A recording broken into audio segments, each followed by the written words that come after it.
The wait is finally over. That is, if you're an owner of the Ready or Not Supporter Edition. Hi guys, JXD, and we are 1 week into the June update. If you own the standard edition of the game, you will have to wait just a little bit longer as the supporters help to iron out the creases and make the patch smoother when it releases to the general public.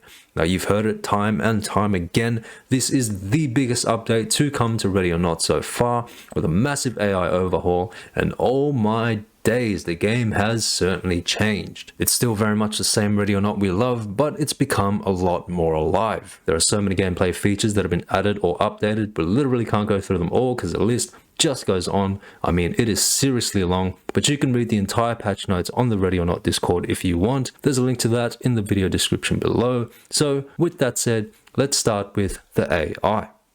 As you've probably already seen, the AI behaviors have been revamped. Suspects now use cover and make in-the-moment decisions during conflict. These include things like hiding around corners or in cupboards, deciding whether or not to grab the closest weapon or run away. Suspects sometimes get back up after being shot, making you second guess whether or not you've actually neutralized them. This also comes with being able to bind a suspect's hands when they're down as well. The ragdoll physics have been updated, and the enemy AI has really just come alive. It makes the game feel a lot more hardcore, and in some situations, even scary. Drop your weapons! Drop your weapons, cunt! New character models and voiceovers have been added too, making the dialogue feel a little bit more authentic, so things just seem to make a bit more sense. The friendly AI has had some tweaking done as well, but still feels a bit sluggish and sometimes unresponsive. So you still get those moments in single player where you're trying to give orders to your AI teammates and they kind of just stand there and ignore you.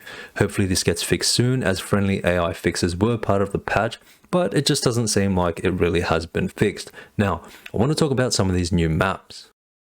One of our favorite maps, Meth, has had a huge redesign. It had a bit of a redesign in the last update as well, but that was nothing in comparison to how much it's changed here. The laundromat is no longer a functioning laundromat like you'd see in a regular urban environment, but more of a rundown abandoned joint that's obviously been inhabited by some crackheads. The street leading up to the houses shares a similar story there, and the houses themselves are very much the same two houses as before, with a similar layout, but with a lot more storytelling elements added in. There's a lot of things here to kind of explore, and the AI models that spawn in the area are a lot more believable and related to the lore of the map, which really helps to tell the story of what's actually happening here. Another map that's had a major facelift is the Prism nightclub, and this level looks seriously impressive. I mean, the quality of lighting that they've managed to achieve here looks really good, and the whole level makes you feel like you're in a John Wick movie.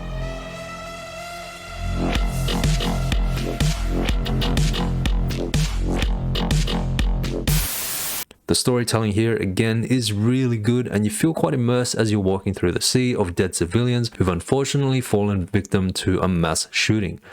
Now, one of the things that makes this level special is the fact that the nightclub has been taken over by actual terrorists. And let me tell you, these guys are not here to mess around. They're armored up, they're geared up, they got vests, they got machine guns, they're strapping civs with bomb vests. They know you're coming, and they are here to f up your day.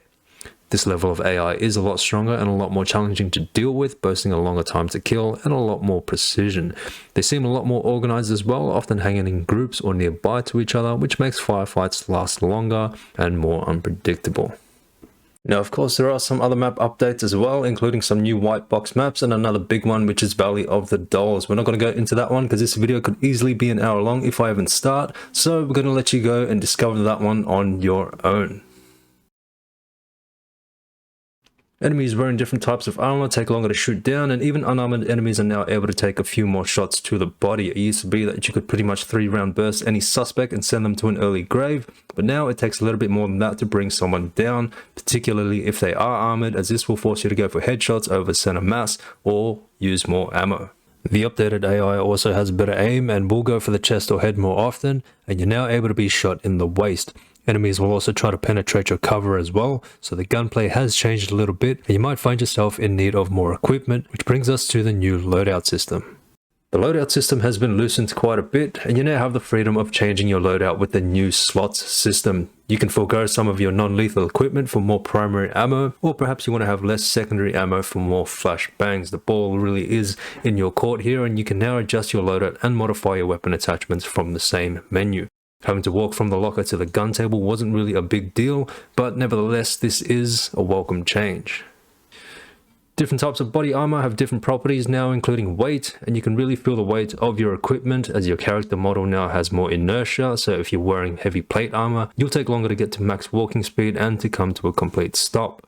New guns have been added, including different variants of the MP5, a new handgun, the B1301 Instrument shotgun, as well as an MP9, to name a few. There's also different types of ammo, like armor piercing and hollow points, as well as buckshot and slugs for shotguns. If you can't decide which ones to take, well, you can take them all, as the new loadout system allows you to mix and match your ammo as well.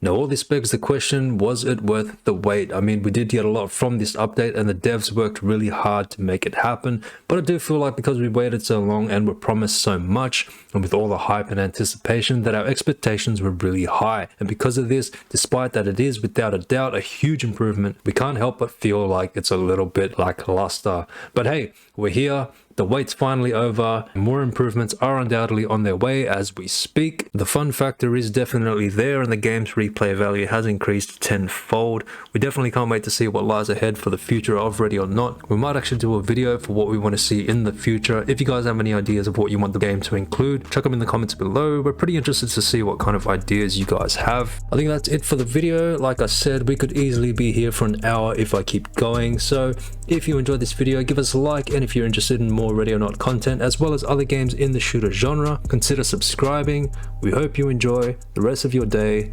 Bye for now, and we'll see you on the next one.